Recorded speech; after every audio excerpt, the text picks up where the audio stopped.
Magandang hapon mga idol. At ako ngayon araw na ito magluluto ng ginataang papaya. Ayan mga idol, malibalang na siya. Totoo niyan mga idol, ilang araw na yan sa fridge dito. Di ko lang nagagawa dahil di nakabili ng niyog. Tapos ito may luya tayo mga idol sa bawang, sibuyas. Ito lang mga idol ang sahog natin. Ayan. Masarap ito mga idol. Alanta pa ngayon.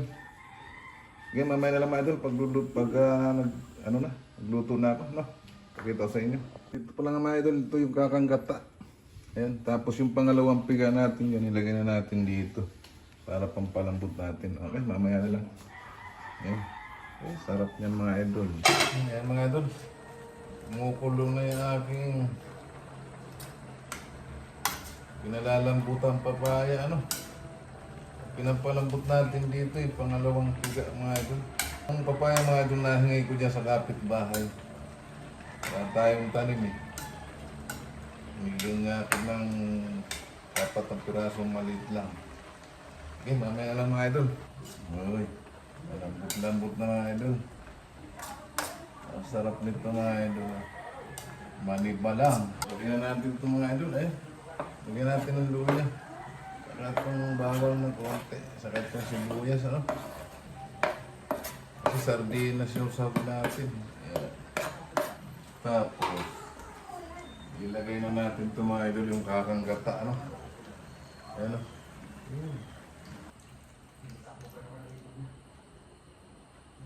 Yan.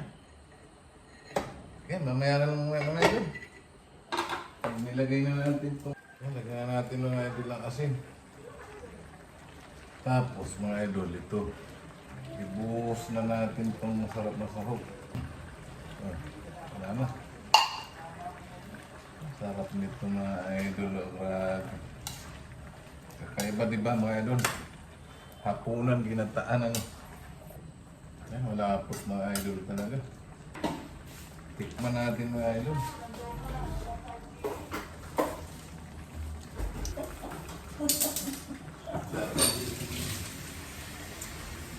Napakatabang mga idol.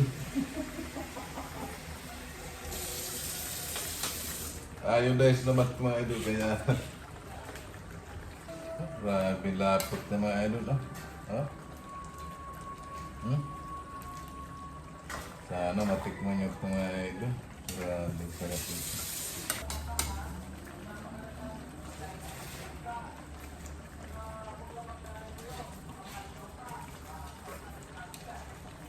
Grabe sarap. Natan nyo mga idol ang kulo. Ganyan ang kulo ng mga idol pag malapot. Isang niyog lang mga idol yan. Makakabili ako 40 pesos. Okay mga idol, mamaya na lang pagkakain kami hapunan. Bibigyan natin muna ang kapitbahay natin. Okay. Ayan mga idol, gabi na. Maghapunan na tayo. Luzon, Visayas, Mindanao at sa ibang bansa po. Kain po tayo. Ito po yung ating nag-iisang pirito. Pira po yan. Tapos ito po yung ating ginulay kanina. May silid ito mga idol, kaya nakabukod ito. Yung misis ko, kumuha na lang ng kanya. Siyempre bago tayo kumain mga idol ay magpasalamat muna tayo. Lord, salamat po sa pagkain na ito nasa aming harapan. Magbigay po itong kalakasan sa aming ito sa araw-araw na pamumuhay. In Jesus' name, Amen. Pero idol, kain po tayo. Musta po kayo? Ang sarap nito mga idol. Sardinas siyempre ang sahog nito. Hindi tayo pwedeng makutsara pag ganito ang ulam. Ayan, maliba lang.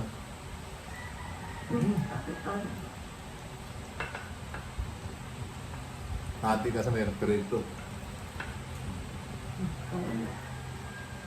Kaso hindi tayo pwede kumain ng madami gabi.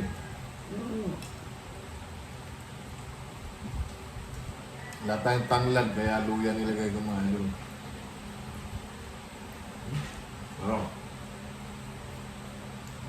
Manamis-namis mga idol. Tapos ang lapot pa ng sabaw niyo. Ano ka ano?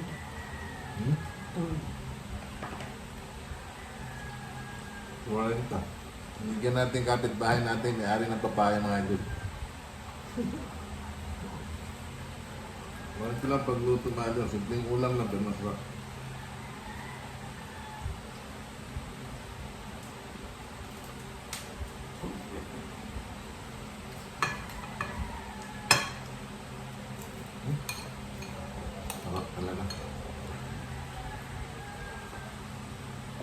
Sardinas sa dulo mo. Magutom na yung pusa mga idol. Kaya na kayo mga idol. Dito.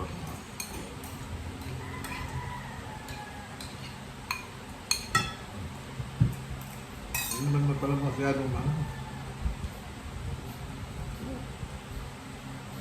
Hindi malakas nga lang sa kanin ito mga idol. Grabe ito yung sarap na. Ano?